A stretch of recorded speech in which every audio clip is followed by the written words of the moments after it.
Hello there. In this video we're going to look at how we can get consistency with our icons using a Keyline template. I'm currently on Material, which is a design system created by Google, and they've created lots of useful documentation on their components in this system. So let's use the sidebar, let's scroll down. I'm going to go to iconography and I want to go to system icons, and it gives us an overview of some of the icons that they have. If we scroll down, so they give you some do's and don'ts, which is really useful when you're building out any system, so you can have consistency across all of the different icons that you create. So I'm going to keep scrolling and I'll get to this section here. So we've got grid and keyline shapes.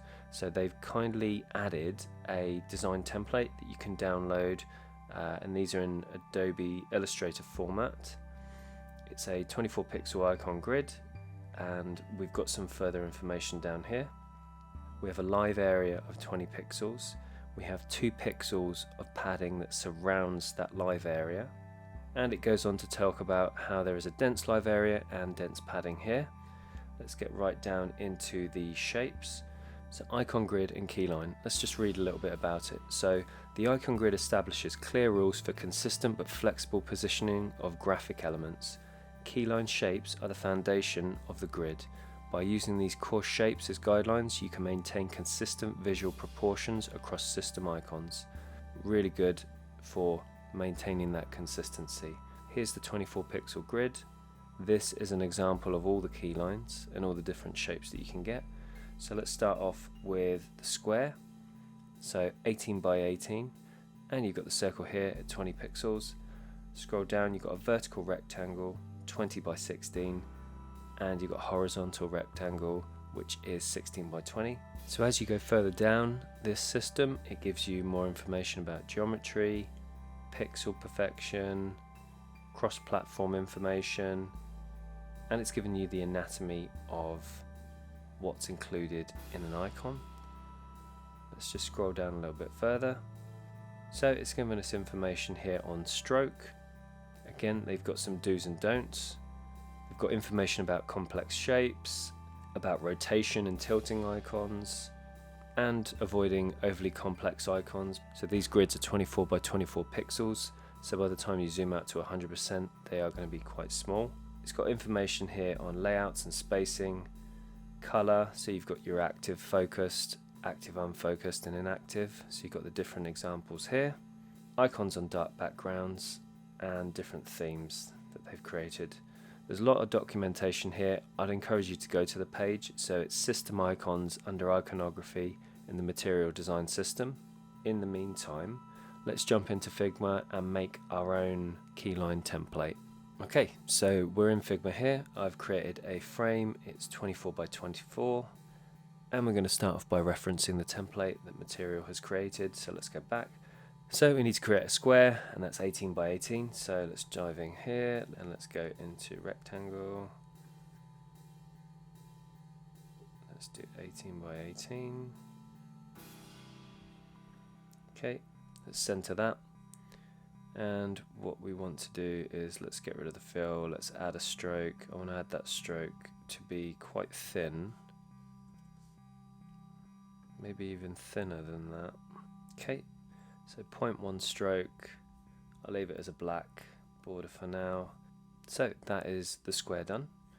Let's go to the circle, so that's 20 pixels. So let's start from the middle.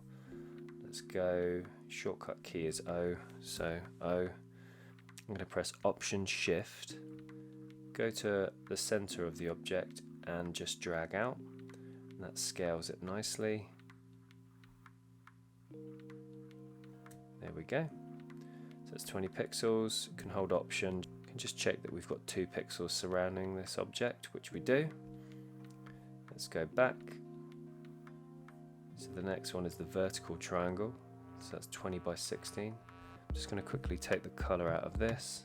Apply the stroke of 0.1. So vertical rectangle, 20 by 16.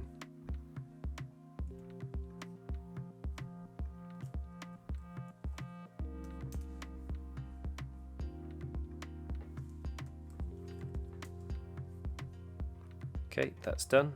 Let's knock the color out of that, add a stroke, 0.1 of a stroke. There we go. Now let's do the horizontal rectangle. That's 16 by 20. What I'm going to do is duplicate that. Okay, drag that into place. And as you can see, it's building up a grid system that we can use for our icons. Okay, and I think we're done. So let's see if we can make these a little bit thinner. Okay, so 0.02 stroke, very, very thin. Let's find a layering color. And let's go right in that top corner so we'll be able to see these strokes. And I'm just going to quickly go in and rename these layers, which I should have done as I've gone along. Okay, so that's nice and tidy. So we can see now square, circle, vertical rectangle, horizontal rectangle. Okay, so I'm going to shift and click on all of these elements, and I'm going to friend the selection, rename it to Keylines, and then I'm going to press Command-Option-K to make a component. Okay, so that's our template done up there. So as an example, I've downloaded a cancel icon from the internet. So just to show you as a rough idea of what you can do with the template, I've recreated this using our template.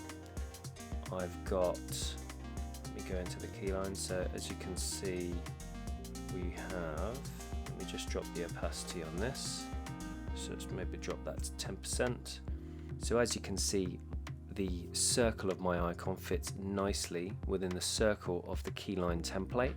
So if you use this template when you're building out your icon library, this will help ensure consistency and will make your icons look like they belong to the same family. So I'm just going to quickly increase the opacity again. So I hope this video was helpful to you. I would encourage you to check out system icons under material design and maybe go ahead and create your own Keyline template. So I hope this video was helpful. Like and subscribe, add some comments, and I will see you in the next video.